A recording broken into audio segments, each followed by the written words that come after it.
We must be on the ground 24/7, 365. There are no breaks. How common is it that you find people who are incredibly passionate about the issues but are not registered to vote? I don't think people understand. They just think that you can post something on X or social media and that people are going to act. No. You meet people everywhere. What do people care about actually? The American people are still hurting economically. They're hurting financially. My number one issue is illegal immigration. So people are telling you that it's just not worth their time to go out and vote? To a lot of people, myself included, this was a literally win or die election. Scott, I've been looking forward to this for a very long time because I've been watching you, and I know we've been trying to set up a time, but I actually think that it was meant to be, that we finally meet and we chat today. For those who don't know about this very significant work you've been doing for our country, tell us a little bit about your organization and your background. Thank you. A little bit of a background. Son of a retired Navy captain, Eagle Scout, and I never thought I'd be in politics. I was inspired by none other than President Obama. And I thought, you're part of the problem if you're not the solution. So in 2014, I moved to Texas, helped elect Governor Greg Abbott, and I've actually been doing this work of voter registration and traveling the country for about 12 years now. My organization is Early Vote Action, and I was inspired because of the debacle of 2022. Should have been a red wave, right? Mm-hmm. You had everything going wrong in the country under Joe Biden, and yet we lost Arizona. The machines went down on election day. It snowed in Nevada. They ran out of paper ballots in Pennsylvania. And I went, guys, we're going to re-elect Joe Biden unless we change the way that we vote. And that was when Early Vote Action was born in January of 2023. And so, as many people might know, we spent all of our time and talent going to the Commonwealth of Pennsylvania, and ultimately, Pennsylvania delivered, electing DJT as the 47th president. Now, you're not from Pennsylvania. You're from Florida, right? Yes, Florida man. So you're a Florida man, born and raised here in Florida. We happen to be sitting in Florida today. And you just decided to go into politics? I mean, and into the belly of the beast of politics. How did that even happen? How did you have the foresight to know to do that? I was kind of a product of my environment. And it's almost reminiscent of how some people are feeling now. And yes, I understand Republicans are in control and we still have a lot of work in order to undo what Joe Biden has done for the last 4 years. But think about me for a second. Here I was, a graduate of George Mason University, 3.63 honors criminal justice from a higher up school in Northern Virginia, well-to-do. And I couldn't find a job in 2010. So here I am, a dog walker. Not that there's anything wrong with that. Mm-hmm. Being working class and having any job is a good thing in society. And I'm working at an elementary school. Shout out to William Ramsey Elementary. And I go, okay, this is a job, but this isn't a career. I see a lot of people who are getting careers in their field and they're pursuing their dreams. And President Obama got reelected in 2012. And that really was my wake-up call. And I went, you're only a voter, Scott. How are you going to make a difference besides just being a voter? Where are you knocking on doors? Where are you registering voters? Where are you getting out the vote? And I said, okay, here I am. I want to be the solution.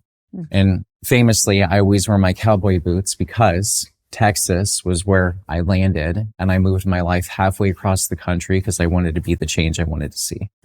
How did you get so passionate about politics? Was there a particular issue? I mean, you mentioned the joblessness for young men, or the lack of vision for career. Is that what got you to want to activate? My number one single issue that I care about is illegal immigration and securing the border. And so when I studied criminal justice, I wanted to be a cop. And actually, here's the ironic thing that a lot of people don't know about is before I landed in Texas, get this, I was applying, there's record of this out there. I was applying to be a Border Patrol agent. And I even took the test. I did well on the written test. And I was doing my PT and I was going into polygraph. And so one way or another, I was going to Texas. But it's still on my heart to secure the border, protect the American people. And I wanted life as service. I'm just serving in a very different way right now. Do you think that's typical for a man your age to be focused on the border and border security, or were you an anomaly in college?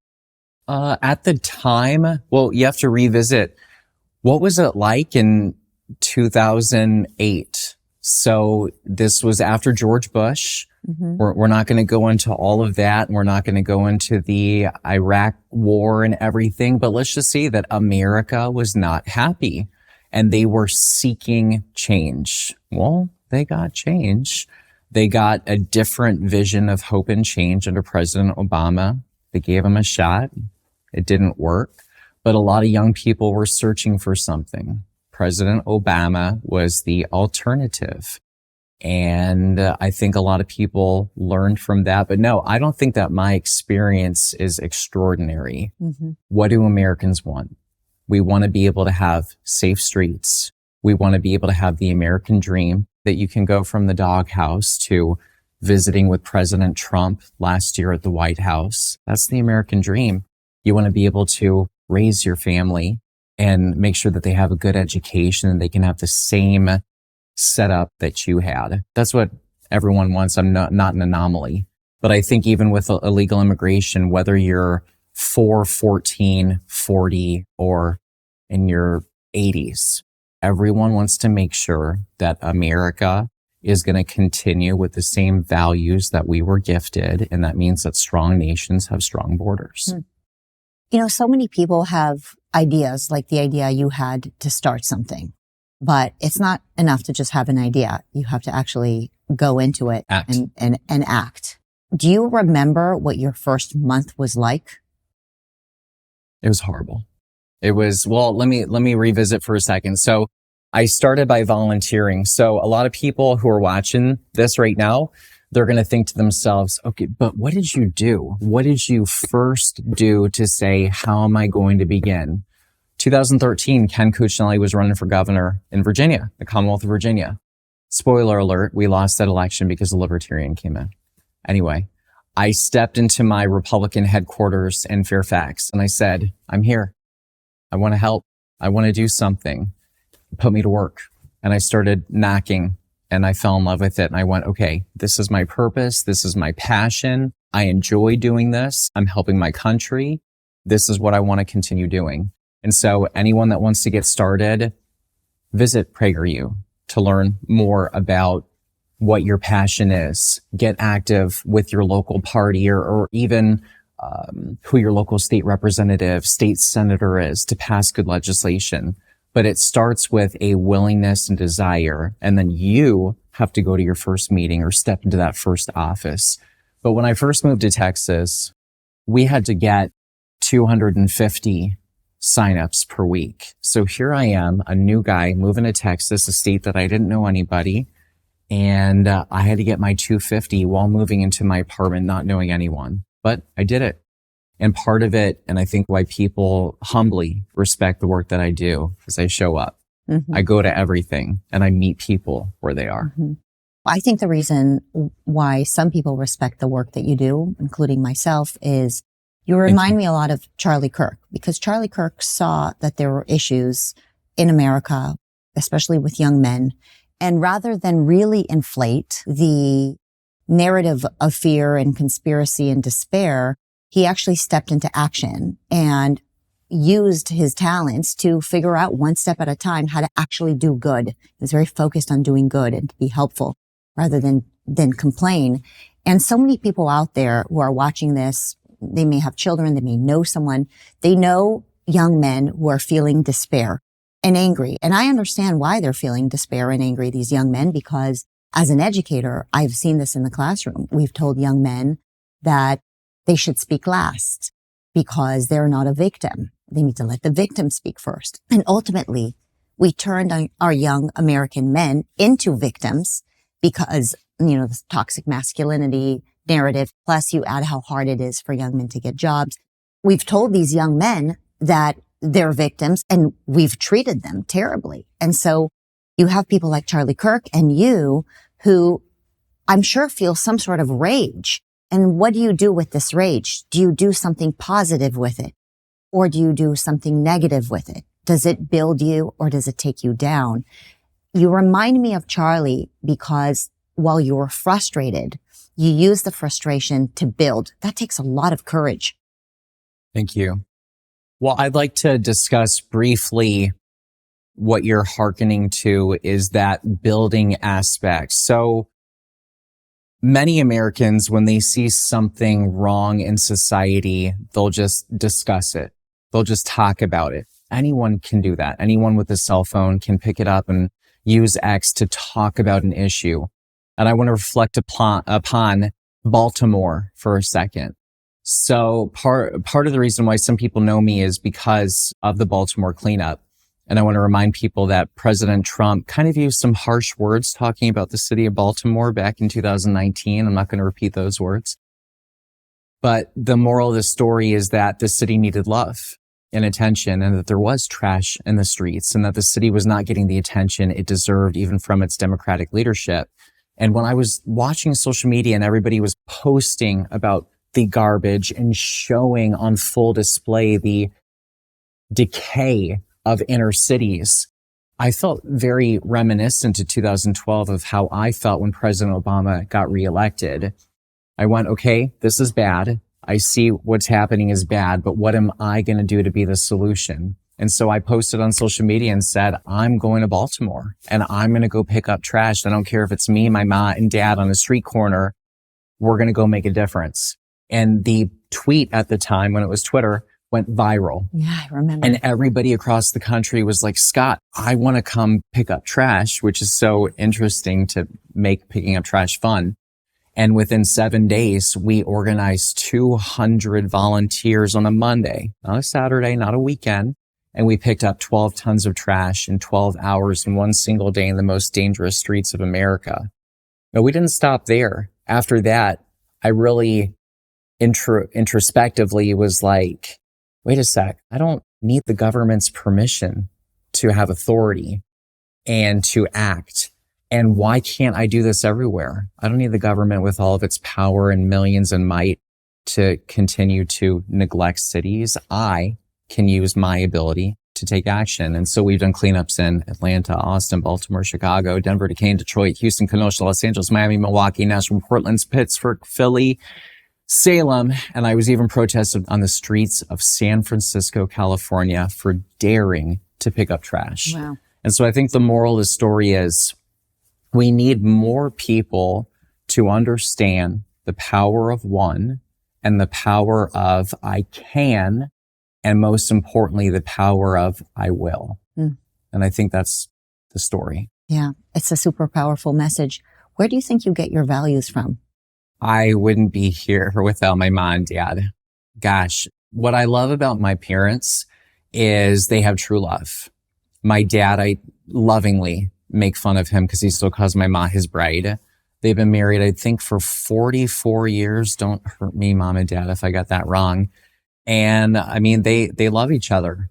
I've never seen my parents inebriated. They're good to me. They're family oriented. We try to keep all the family together. My dad's a Navy captain. My mom is a loving military spouse. They gave me the American dream that they wanted for their family. So now I owe a lot of my values to my parents. Yeah. I wish more Americans had good families. It's definitely a need of ours. So for those who haven't followed you closely, I think some associate you with a person who walks around with a sandwich or a water bottle, starting to talk to Americans who may or may not vote. I know you show up at gun shows and start talking to people.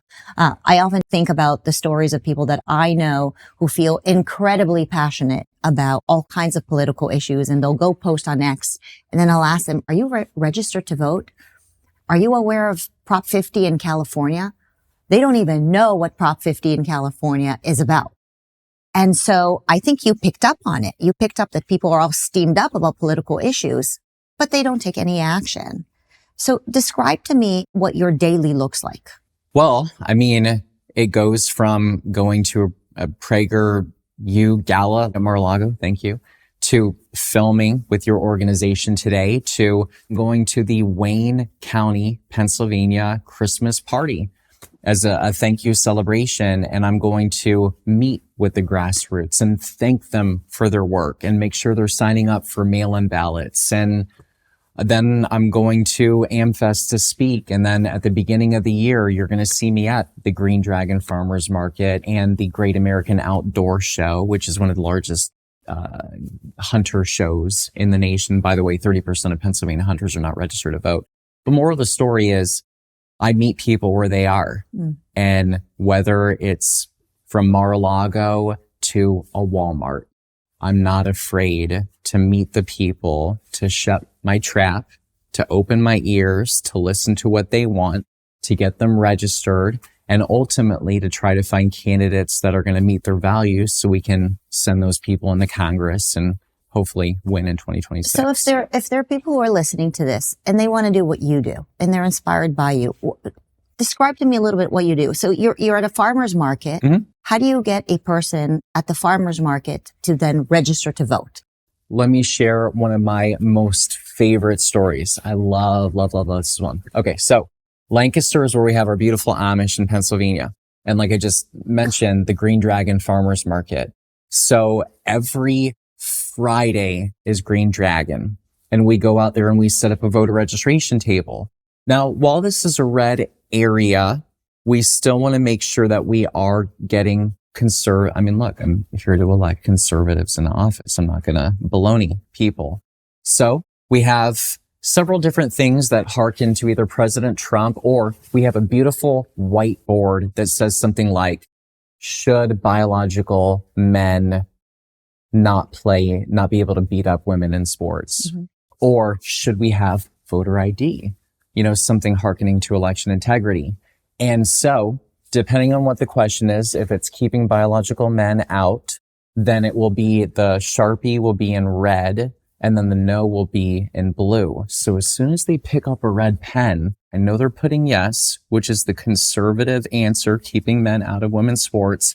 And then I get my voter registration form immediately because I know that's a conservative based on what they're saying to the question. And I want to get those people based on ideology and principle to then register to vote and then say, hey, are you voting in the 2026 governor election? Shapiro is up for election. He does not want to keep men out of women's sports, and you do. So therefore, we need to vote good people in and get him out. And so I try to discern and delineate, then I register. But my favorite story is this one. So I'm out there at the farmer's market and this guy's walking by and he's got dad energy. I'm pretty good at reading people, pretty good. And I'm like, this is a dad. I can just feel it. I love dad energy.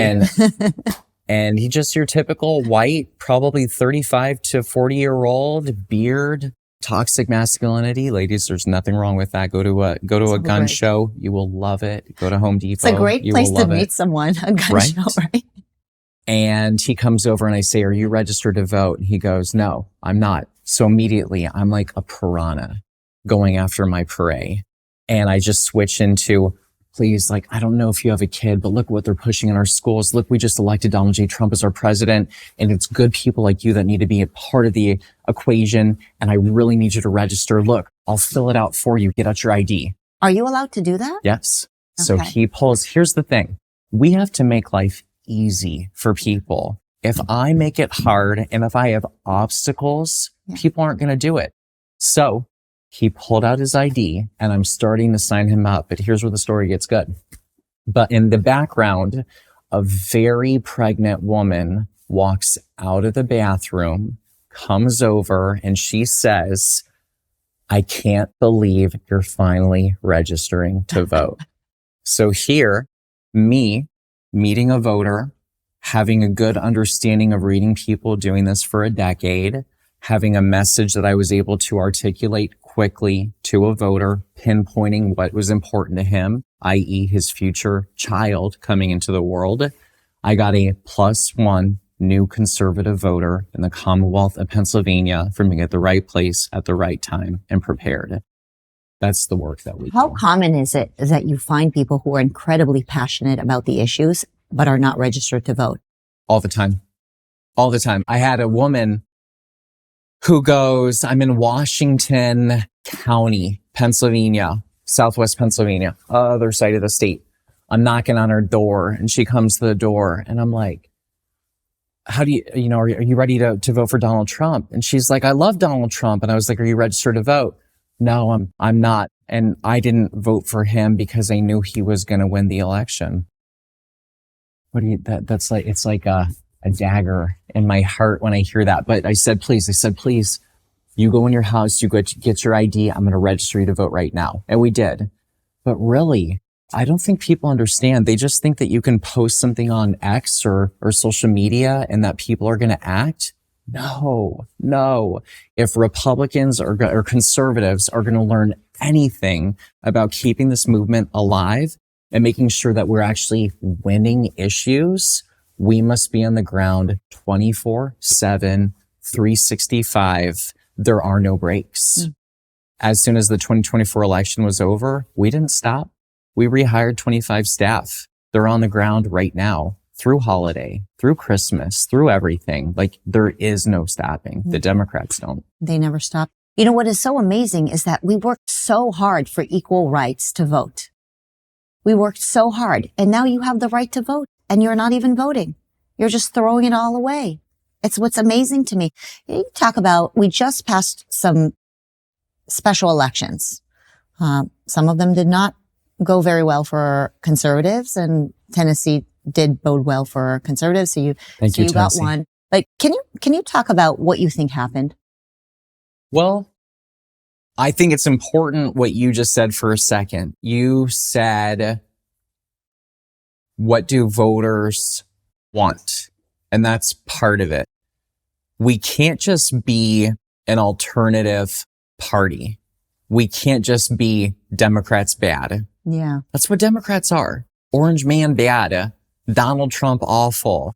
How is that a vision? How is that a movement? How is that it's only rage pillars it's only rage and anger. It's only rage and anger. That's which it. And what is that? Things. Where does that lead you? We have to be for something and we have to do right by the American people and we have to give them what they want. If we don't provide the American people what they were promised, they will not vote. And then it is our fault and not theirs. So I'm going to be very clear. I'm not blaming the American people on this. We have everything. We have the White House. We have the House. We have the Senate. It is up to us at this moment to act upon the American people. And if we don't, if we're not able to pass things, we're going to lose in 2026. So I hope Senator Thune is listening. I hope he watches this interview. And quite frankly, I mean, I'm going to go there. I hope he nukes the filibuster and then they actually pass legislation, because right now we need 60 votes in the Senate. Unless we get those 60, how are we going to pass legislation?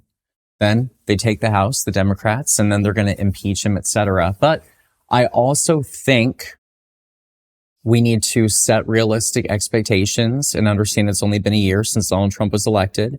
And therefore, things take time with economic recovery after the Joe Biden debacle of an administration. The border is secure. Now we have almost zero border crossings. ICE is arresting and deporting criminal illegal aliens. The American people voted for Donald Trump because they wanted no new wars. And I think those are all good things. But I think the American people still expect and demand more. And ultimately, when it comes to giving people what they want, that's why I'm working tirelessly on what I call the left coast. I'm coming to California to help collect signatures to get voter ID on the ballot for 2026. I need people's help. I'm going back to Washington to collect signatures to require proof of citizenship in order to register to vote in Washington state. I'm going to Oregon to help end automatic vote by mail. And Nevada has the second round of voter ID, which, by the way, passed by 72% in the 2024 election. And even Las Vegas, Nevada, Clark County voted for voter ID. So if Congress isn't going to give people what they want, I'm not going to focus on what I can't control. I'm going to focus on what I can control, which is traveling to states and working on election integrity to empower the American people to feel that their votes count and their votes matter. And that, I believe, is the ticket to 2026 and ultimately the ticket to 2028. So Scott, you know, I live in California. We run PragerU out of California, the belly of the beast. And California, by the way, is massive, right? And so the whole nation is impacted by California. And I know everybody's paying attention. We have so many Republicans who are running for governor. Yes. And I am wondering the consequence of that. As you're looking into California from the outside, what is your instinct about could California even become normal again? Well, it comes back to, I'm coming to Cali to help get voter ID on the ballot to get them confidence. But what makes California special when you look at its elections? They have what's called, as you very well know, jungle primaries. Here's my fear. While Governor Newsom has pockets of support around the state, mostly in the blue areas like LA, could there be an opportunity for a Republican governor to be elected there? Well, history says yes. My fear is if there are so many Republicans or conservatives running for governor, the way that jungle primaries work in the state is the top 2 vote getters go on from the primary to the general election. What does that mean? Could it be 2 Democrats that are the top 2 vote getters? Yes. And therefore, you're landlocked as a conservative, and there's going to be a D in the state no matter what. So if too many conservatives are running, I really argue for there to be cohesion and for conservatives to coalesce behind one candidate as opposed to splitting the vote. And I'll be honest with you, when Donald Trump was impeached by the Democrats in 2020, one of those people is David Valadao, a Republican congressman in California. We worked tirelessly to oust Liz Cheney. That felt really good. To get rid of Kinzinger and a lot of other Republicans. Do you know why I didn't touch Valadao? It's only one reason why. Because of the jungle primary. And I didn't, even though he voted to impeach the president, it was more important that Republicans keep control of the House of Representatives. And I didn't want to hurt our ability to legislate. So it's really important, these kind of videos explain to the American people the nuances in the election systems going across the 50 states because they're all different. So California, I really hope that the voters coalesce behind one candidate in the jungle primary in 2026 to stop the landlocking of 2 Democrats going into the November general election. Do you think there's a date by when Republicans just need to figure out who they want to get behind? Or it just feels a little early maybe now. I think we should, quite frankly, I know some people might be vehemently opposed to this. I like a good loyalty pledge.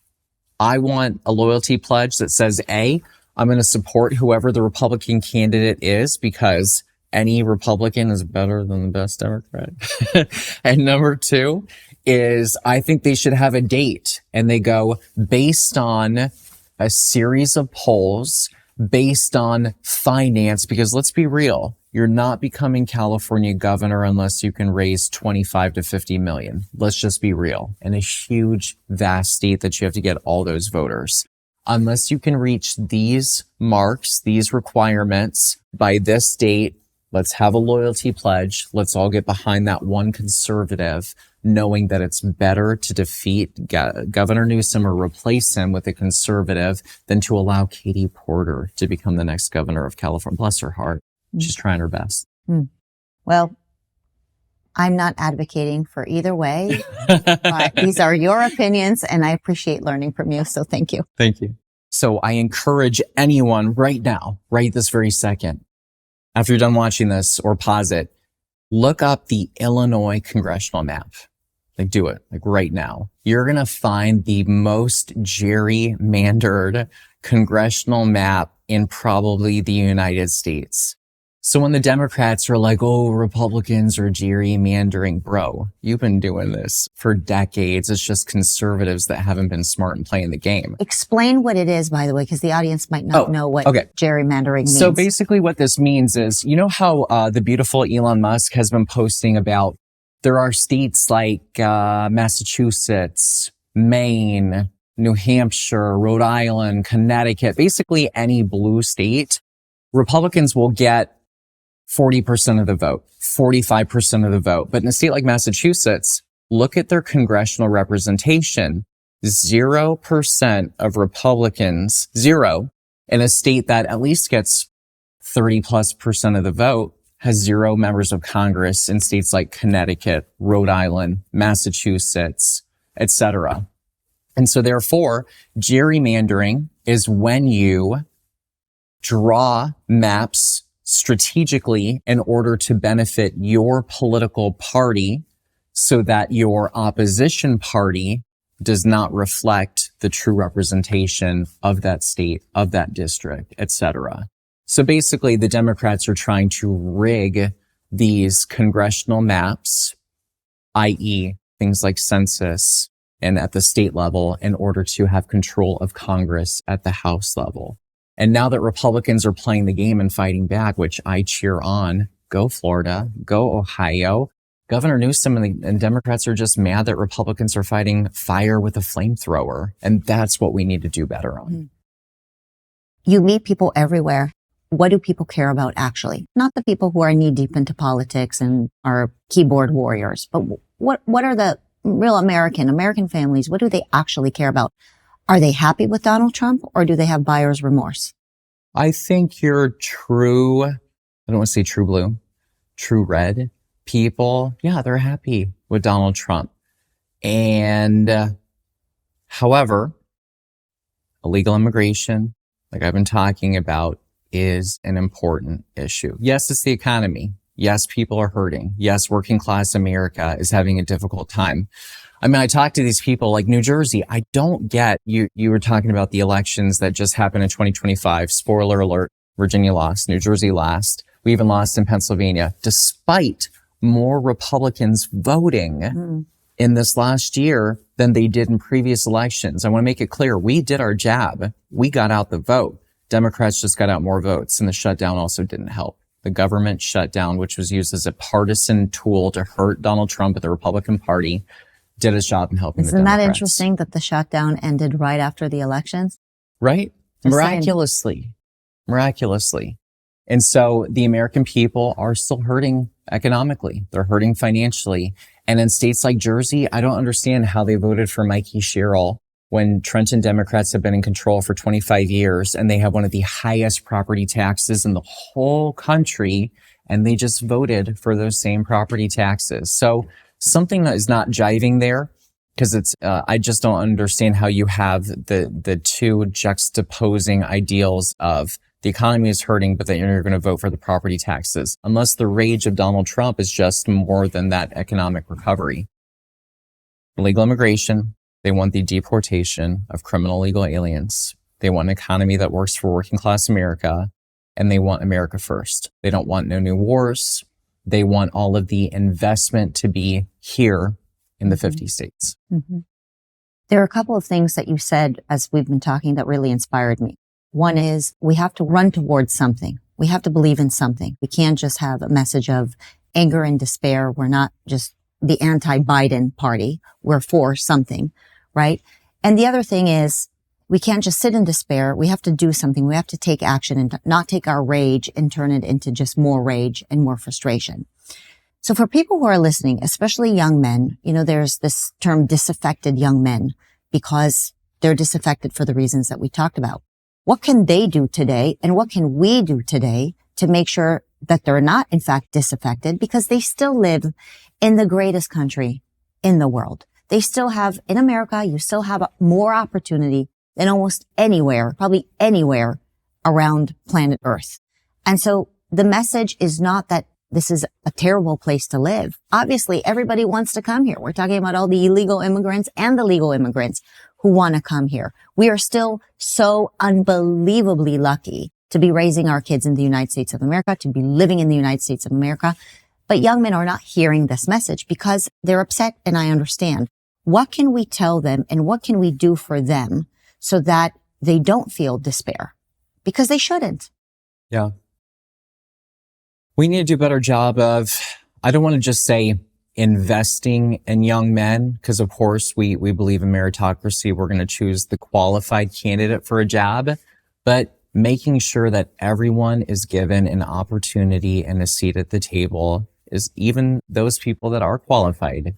that, we're not just going to go into the Biden DEI hire. If they're the right person for the right job, invest. If it's that young man, you choose that young American man. And I think we need to elevate those voices too and do a better job of listening to them. They feel unheard, right?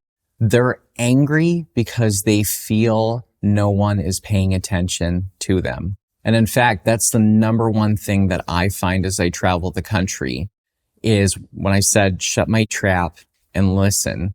Even Democrats that don't like me end up respecting me because I listen and I hear them out. And some people just want to vent. Mm-hmm. No one else is talking to them, right? Their family doesn't want to hear it. They don't want to talk politics. Their kids don't want to talk about it. They want somebody to listen to. So we can do a better job of listening, investing, elevating. There seems to be a growing wedge politically between young men and young women in America. Men are becoming more right-wing. Women are becoming more left-wing. There seems to be a sense that more men may want to have families.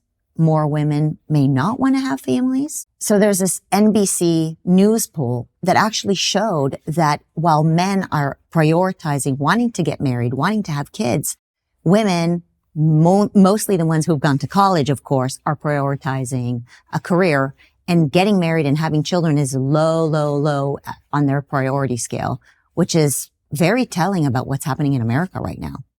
Is that one of the possible reasons why young men are feeling disaffected? Absolutely. Without a doubt. When I talk to young men, because everyone's a focus group, I want to get inside their head. What do they want? And truly, young men are like, no, I want to settle down. I want a family, but they have a difficult time finding a young female partner that shares their values. What do you do?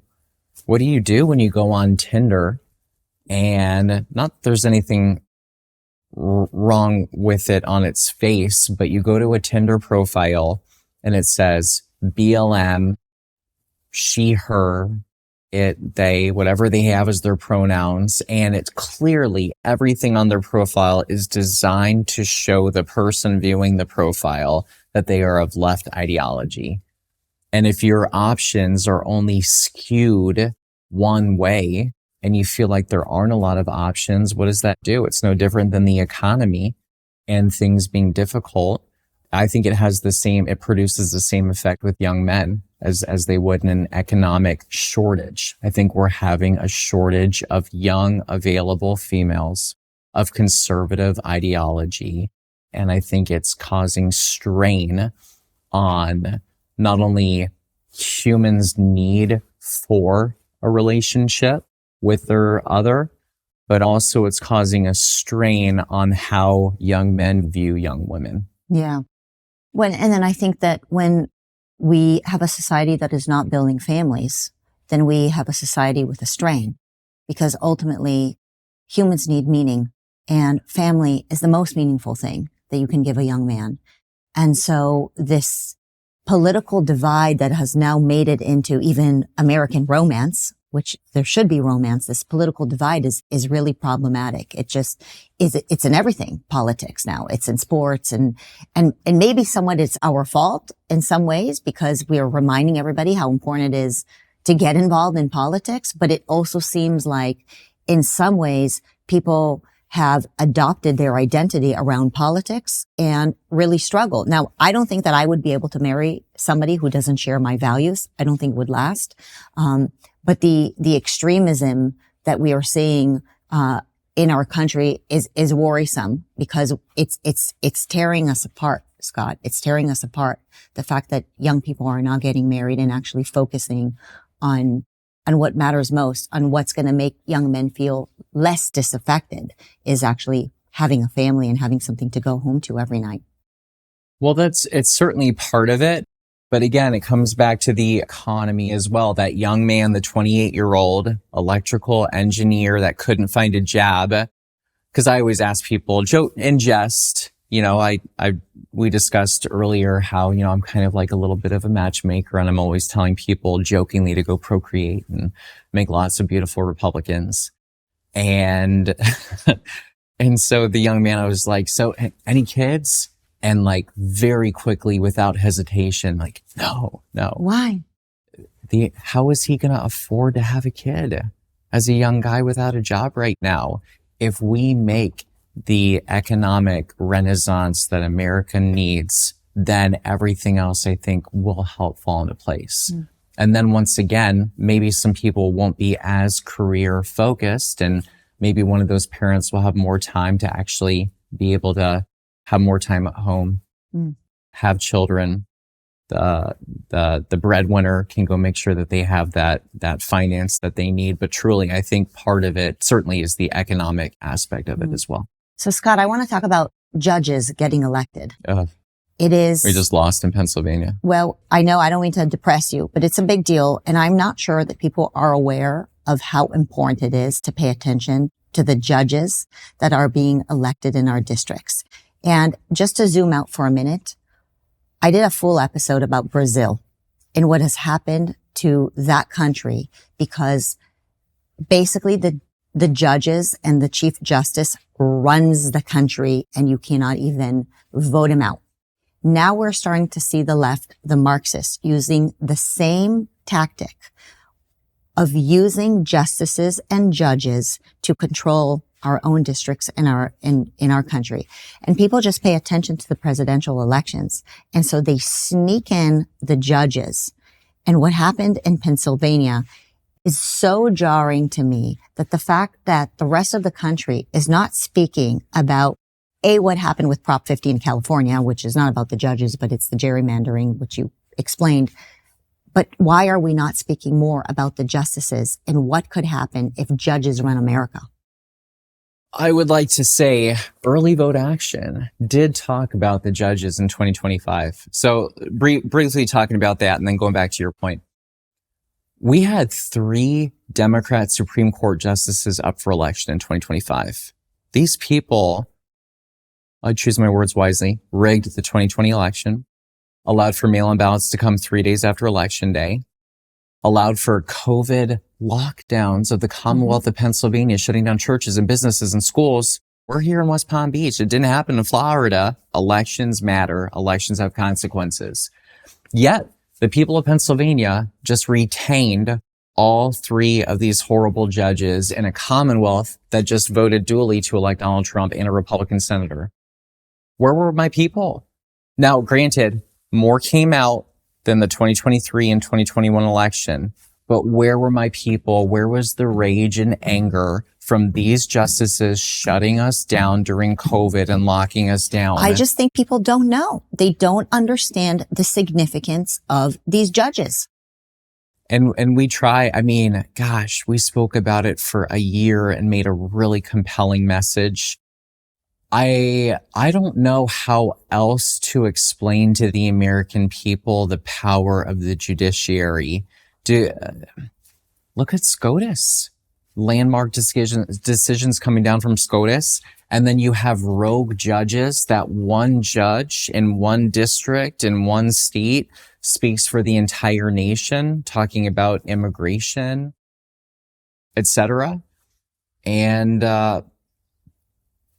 I don't know where we go from here other than just trying to empower the people to understand that their vote does make a difference. But they have to believe in the system. They won't get involved unless they believe that they actually matter. So ultimately, if our goal is to get more voters to come out to care about judicial things, because we look at Brazil and other countries, we must first start at the root and go, why are they not coming out, or why are they not giving importance to this? And so bring it back to, that's why we're focusing on things like election integrity. The reason why Prop 50 passed in California is because the people don't have confidence in our system. So to our beautiful people in California, please, I'm going to give a shout out. Carl DeMaio, representative in California. He's working to collect signatures to get voter ID on the ballot. I think they're already at 800,000 signatures. They need 1 million. Please help Carl DeMaio. But if we restore people's confidence, more people will come out for those important judicial elections. And so the theme, I think, of what we're getting to of all of these problems is discussing what is the root, and then ultimately, how do we act upon it? So people are telling you that it's just not worth their time to go out and vote because they just don't have voter. They don't believe. Is that the bottom line? They don't They're believe. like, it's not just not worth. Yes, we fought for voter rights. We fought for it, but you know what? We just realized it's not worth our time because the whole system is corrupt and rigged. Is that basically what the American people are telling you? In places like Washington, Oregon, California, yeah, and even in Pennsylvania. Think about it for a second. What happened in 2020? Do you know how hard it was to get people to vote in the 2024 election? How hard it was when I'm out in 100-degree weather, sweating my behind off, working, pounding the pavement, and people just say, it's rigged. I'm not going to vote. Scott, they're just going to steal it.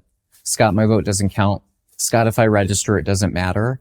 I hit that wall every single day. But I just keep pounding and I just keep going. And you proved them wrong. I mean, you proved them that in Pennsylvania, you proved them wrong, right? The American people proved them wrong. And that's my message going forward. Our problem is no longer, can we win? We won. We did it. We won everything. We won Arizona, North Carolina, Pennsylvania, Wisconsin, Michigan, and Nevada. We won every single swing state. And I want to say it because this will trigger the liberals. Yes, we won the popular vote. I just got to say that. Yeah. And they democracy. We won democracy. Yeah. And so now we won. The problem no longer is can we win? The problem is can we get all of our coalitions to come out in every single election? And that is the test of 2026. Yeah, including the special ones and the midterms and not just the presidential ones. Correct. Yeah. Which brings it to, if I may, I mean, if you really want to dive into this, I think we should, the divisive, the divisive conversation of election day versus early voting. What do you think? I want to make my pitch. Okay, let me make my pitch. So again, we started the organization because learning from history. If there's anything I've learned about PragerU, it's about learning from history so we don't make the same mistakes of the past, right? I can't wait to see if we agree or disagree on early votes or not early votes. Let's see. So, learning from 2022. Republicans, beautiful Republicans, a lot of them waited to vote on election day. What happened in Maricopa County on election day? 60% of machines had errors on election day. When do Republicans vote? That day. In Nevada, we lost an election by 8,000 votes, and it snowed in Washoe County in Reno on election day. Democrats, they already voted by mail. They already voted early. They already ballot harvested, but we wait to vote for 12 hours in one single day. And I listen to my people. They go, Scott, I want one day, one vote, one paper ballot. I respect that. That's good on paper. In Luzerne County, Pennsylvania, when John Fetterman was elected as senator, they ran out of paper on what day? Election day.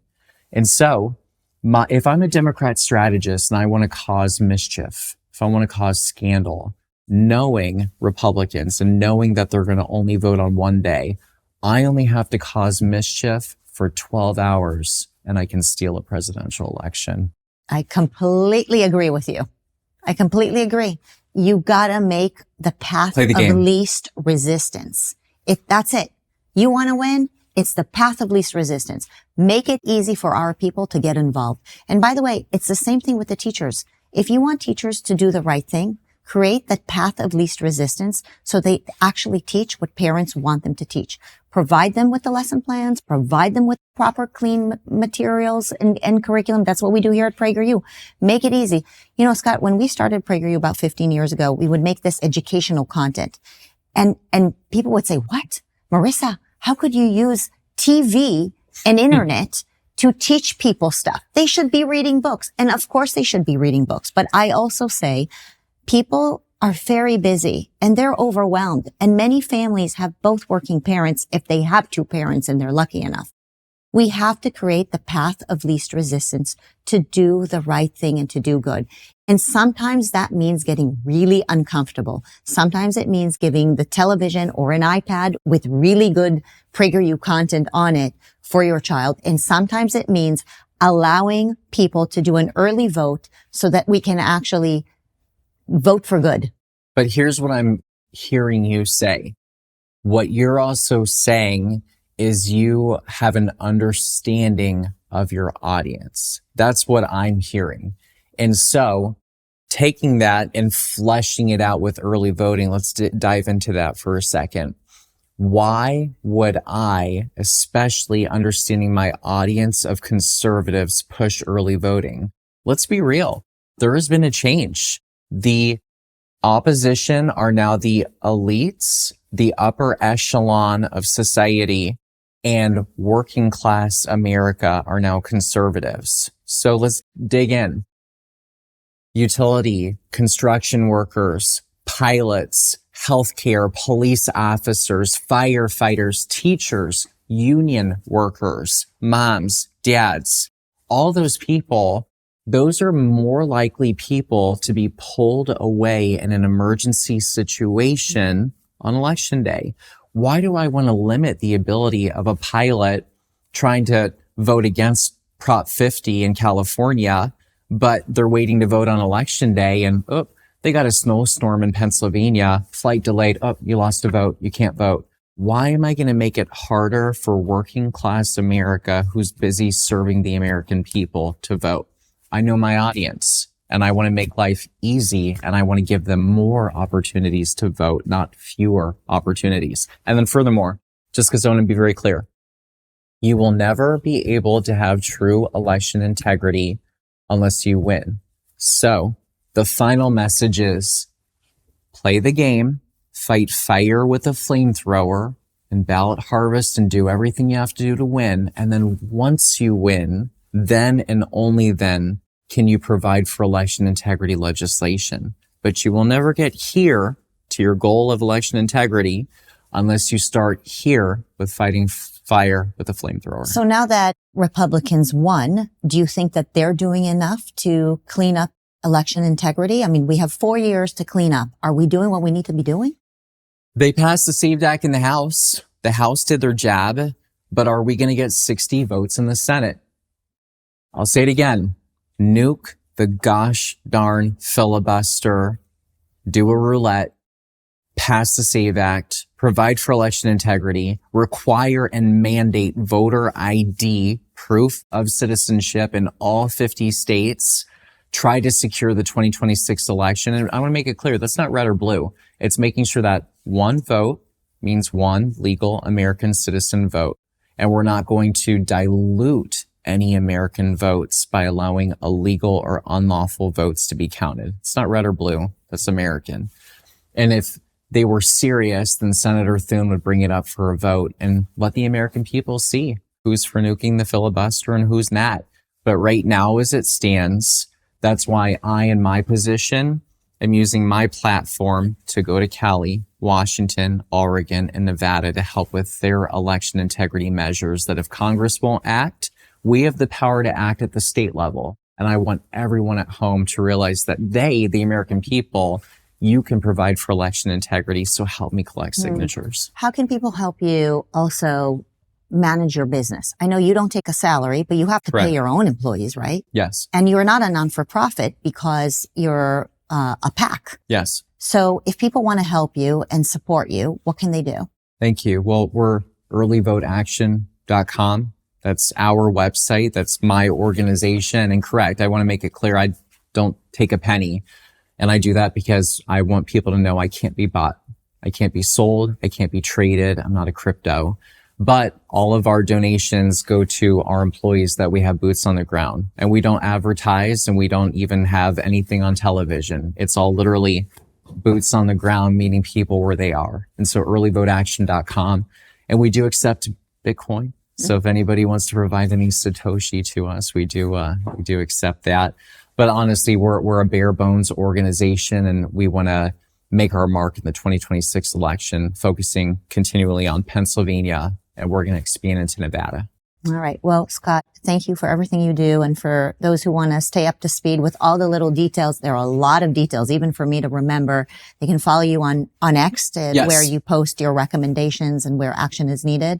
Yes, my X is at Scott Presler, SCOTTPRES1SLER. And my direct messages are open. And if you ever get a comment, it's only me. Nobody touches my social media except me. I don't know when you sleep, but it was great getting to know you, and I'll keep following you. Thanks for everything you do for our great nation. My pleasure. Thank you.